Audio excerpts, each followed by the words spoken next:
Hello everyone, welcome to Pitamra Educators. In this video, we are going to discuss last topic, that is wrappers classes of unit 3rd, that is fundamentals of Java programming. By default, the primitive data types such as int, float, ऐसी और भी primitive data types हमने पढ़े थे, that is boolean, byte, char, इन सब के लिए क्या होती है, रैपर क्लासेस होती है. Like for example Boolean primitive data type के लिए जो रैपर क्लास है वो है बूलियन. ऐसे ही इंट के लिए अगर हम देखें तो इंटीजर रैपर क्लास है. आपको याद भी होगा जब हम पार्स इंट मेथड यूज़ कर रहे थे तो वो जो मेथड था वो इंटीजर क्लास का था. So integer class is a wrapper class for int data type. So let's study it in more detail. Primitive data types of Java are passed by value. तो जो भी प्रिमिटिव डेटा टाइप्स है like int, char, ये क्या होते हैं, passed by value. Passed by value means like अगर हम अभी तक जो नॉर्मली हम डिक्लेयर कर रहे थे तो we were doing int a equals to 50 ना, हम सीधे प्रिमिटिव डेटा टाइप लिखते थे, then variable name, then 50. It means यहाँ पे जो ये ए है वो डायरेक्टली वैल्यू को होल्ड करता है. 50 वैल्यू है उसे होल्ड करता है. जैसे कि यहाँ पे example through figure they have explain this example. यहाँ पे लिखा है ए इक्वल्स टू 50. इसका मतलब है कि एक मेमोरी लोकेशन है जिसमें वैल्यू है 50 और इस नेम्ड मेमोरी लोकेशन को हम ए बोलते हैं ना. तो यहाँ पे ए में डायरेक्टली वैल्यू 50 स्टोर है. जबकि जब हम लिख रहे हैं integer that is a wrapper class b equals to new integer 50, what does it mean? An object of the class integer is instantiated and initialized with the value 50. तो यहाँ पे जो 50 वैल्यू है ये डायरेक्टली बी में नहीं store हो रही है, डायरेक्टली वेरिएबल में नहीं स्टोर हो रही है. जब हम इंटीजर क्लास के थ्रू इंटीजर रैपर क्लास को यूज़ करके हम डिक्लेयर कर रहे हैं वेरिएबल, तो इट मीन्स कि यहाँ पे क्या हो रहा है, आपका एक ऑब्जेक्ट क्रिएट हो रहा है विद अ वैल्यू 50. यहाँ पे ऑब्जेक्ट इस वैल्यू को होल्ड करता है and this object is of integer class. और ये जो बी है it is just a reference to this.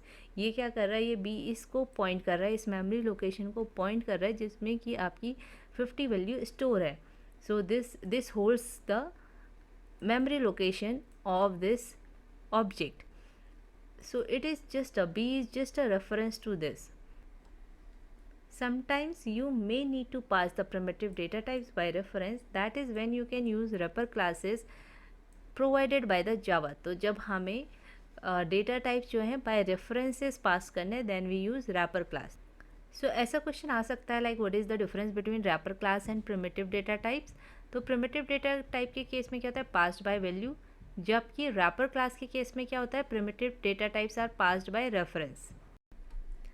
These classes wrap the primitive data types into an object of that class. It means जो wrapper classes होती है वो क्या करती है, primitive data type को hold करती है into the object of that class. For example integer wrapper class क्या होल्ड करती है, इंट वेरिएबल को होल्ड करती है. So we have already studied this figure. Now access to the value of the wrapper class object can be made through getter function defined in the class. तो उस class का जो भी गेटर function क्या करता है, वैल्यू रिटर्न करता है. तो यहाँ पे इस क्लास का जो भी गेटर फंक्शन होगा उसके थ्रू हम क्या कर सकते हैं, उसकी वैल्यू को एक्सेस कर सकते हैं. फॉर एग्जांपल यहाँ पे इंटीजर वेरिएबल है, इंटीजर वैल्यू है, तो हमें ये 50 वैल्यू अगर एक्सेस करनी है तो हम क्या करेंगे, इंटीजर का जो गेटर फंक्शन होगा दैट इज़ इंट वैल्यू. तो इंट वैल्यू क्या है, इंटीजर क्लास का गेटर फंक्शन है जिसके थ्रू हम वैल्यू इंटीजर वैल्यू को क्या कर सकते हैं, एक्सेस कर सकते हैं. So you can see here the code is written int c equals to a plus b dot int value. So यहाँ पे क्या होगा, जो सी वेरिएबल है इसमें क्या आएगा, इसमें क्या रिजल्ट आएगा, a means 50 plus b dot int value. तो बी की वैल्यू एक्सेस कर रहा है बाय यूजिंग, क्योंकि यहाँ पे रैपर क्लास यूज़ हुई है. तो आपको याद रखना है कि जब भी रैपर क्लास यूज़ होगी वहाँ पे वैल्यू एक्सेस करने के लिए we will use int value method. तो यहाँ पे भी 50 वैल्यू आ जाएगी. सो 50 प्लस 50 100. सो सी को क्या वैल्यू असाइन हो जाएगी, 100. सो यहाँ से क्वेश्चन आ सकता है what is the getter function और what do you mean by int value member function of the integer wrapper class, या फिर what is the getter function of the integer wrapper class. तो आपको पता होना चाहिए कि इंट वैल्यू मेथड जो होता है it is used for accessing the integer value from the integer class. एक और फंक्शन है यहाँ पे, another useful function defined in the integer wrapper class which lets you to convert a string value into the integer value. तो ये function तो हम पहले यूज़ कर चुके हैं, पारसेंट मेथड, जिसमें हम क्या कर रहे थे, जब हम इनपुट ले रहे थे यूज़र से तो ऑब्वियसली जैसे नेक्स्ट करके जब हम ले रहे थे नेक्स्ट मेथड के through, so what was happening, जो भी यूज़र से इनपुट आ रहा था that was in the data type of string data type का था वो। So to convert it into integer we were using parseInt method, और वहाँ पे भी हम इंटीजर क्लास के थ्रू ही कॉल कर रहे थे उस मेथड को। So this you already know. Note that parseInt method is a static member of the integer class. तो स्टैटिक मेंबर है मीन्स इसको हम किसी और क्लास के अंदर से भी क्या कर सकते हैं, कॉल कर सकते हैं, किसी और क्लास में भी कॉल कर सकते हैं। जबकि ये मेथड मेंबर किसका है, ये इंटीजर क्लास का है, बट हम इसे किसी और क्लास में यूज़ कर रहे हैं without creating an instance of the class. Instance means कि हम उस क्लास का ऑब्जेक्ट नहीं बना रहे।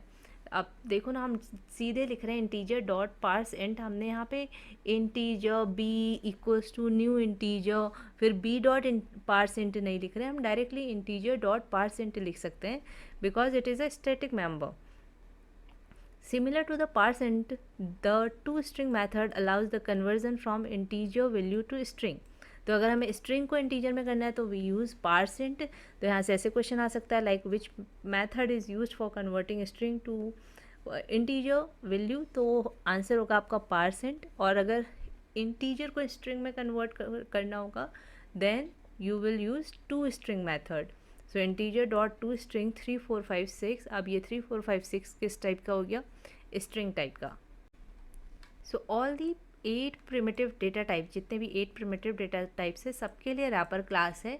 और ये सारी क्लासेस कहाँ डिफाइंड है, java.lang पैकेज में, जिसको हमें इंपोर्ट करने की ज़रूरत नहीं होती है, बाय डिफ़ॉल्ट इंपोर्ट होता है आपके प्रोजेक्ट में। All of which are imported by default in Java program. So ये यहाँ पे दिया हुआ है और यहीं पे ये टॉपिक कंप्लीट हो गया। इतना सही ये टॉपिक है, तो इसमें आपको mainly what are wrapper classes पता होना चाहिए और एक पर्टिकुलर प्रिमिटिव डेटा टाइप के लिए क्या रैपर क्लास है। फॉर एग्जांपल क्वेश्चन आ सकता है कि what is the wrapper class for char, तो आपको पता होना चाहिए कि कैरेक्टर रैपर क्लास है कैर के लिए।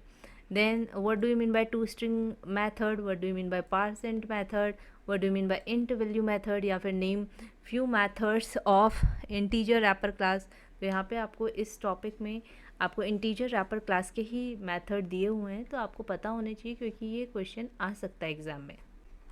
इवन अगर आपको याद होगा कि सैम्पल पेपर में भी ये क्वेश्चन आया है, I show you in the sample paper, यहाँ पे क्वेश्चन आया है which member function of integer wrapper class allows access to int value held in it. तो आपको अब तो पता है कि क्या होगा, इंट वैल्यू मेथड ना। तो 1 मार्क्स का ऐसा क्वेश्चन आ सकता है, यहाँ पे आपको इंट वैल्यू मेथड के बारे में पूछा है। ऐसे ही टू स्ट्रिंग के बारे में पूछा जा सकता है कि like which method of integer wrapper class is used for converting integer value to string value और string value to integer value. तो आपको ये तीनों मेथड अच्छे से पता होने चाहिए क्योंकि अगर इंट वैल्यू से क्वेश्चन आया है तो टू स्ट्रिंग और पारसेंट से भी आ सकता है, या फिर नॉर्मली ऐसा भी आ सकता है कि विच class, which wrapper class is for char primitive data type. So you should prepare this topic properly and I hope आपको ये टॉपिक अच्छे से समझ में आया होगा। अगर कोई डाउट है तो आप पूछ सकते हैं कमेंट बॉक्स में। And if you have like this video तो प्लीज़ कमेंट करके बताइएगा, लाइक करिएगा, अपने फ्रेंड्स के साथ शेयर करिएगा। And thank you for watching this video.